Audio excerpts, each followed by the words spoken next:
Hello everyone and welcome. It's May 18th and this is Afghan Voice Agency.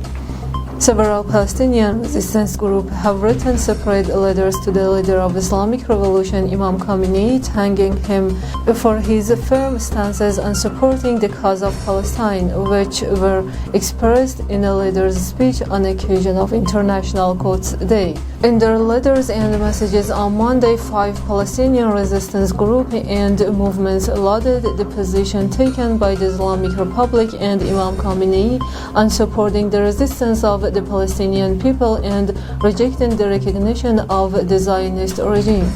The group stressed their resolve to continue anti-Israel resistance until the final freedom of Jerusalem Al-Quds, noting that statement made by the leader of Islamic Revolution during his Quds Day speech delineate the roadmap to the liberation of Palestine.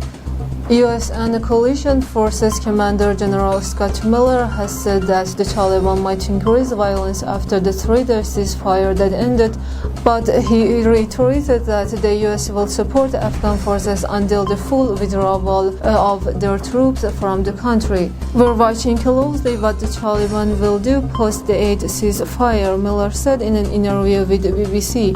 Ideally, they would continue with the reduced violence because it is something that the Afghan people want, but the expectation is that they will pick up violence in the nearer term. I do expect that we've seen Taliban surge pressure on different provincial capitals, he added. In response to a question about whether the US has failed in its mission in Afghanistan, he said, "Certainly there were some victories along the way, but I think history will judge this and the future will tell the rest of the story." Palestinian armed groups started holding protests in the city of Ramallah in Israel-occupied West Bank in support of their fellow Palestinians in the Gaza Strip, who have come under a hugely deadly escalation by Tel Aviv.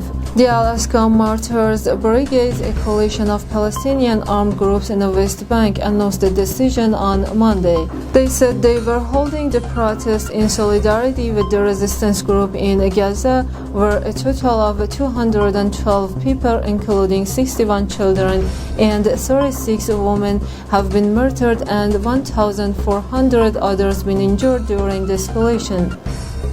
Recent limitations due to coronavirus have pushed a large number of citizens from countries in the region, especially Pakistan, to use Afghanistan as a transit to other countries. Officials from a COVID-19 testing center in Kabul said that on average at least 100 citizens of Pakistan, Tajikistan, Turkey and India are tested in a laboratory every day. Information obtained by Tulu News shows that Saudi Arabia's tailoring limitation to citizens from Bahrain, Nepal, Tajikistan, Uzbekistan, India and Turkey have pushed these citizens to travel to Kabul and spend a 15-day quarantine period here and then travel to Saudi Arabia. The laboratory in Kabul asks for passports from those travelers who want to be tested for COVID-19. The European Union ambassador and the Pakistan Army have conferred on recent developments in Afghan peace process. At their meeting in Rawalpindi on Monday, Andrew Khamenei and General Qamar Javid Bajwa also discussed a matter of mutual interest in the regional security situation. General Bajwa said that Pakistan valued its relation with the European Union and earnestly wanted to enhance the mutually beneficial multi-domain ties based on common interests.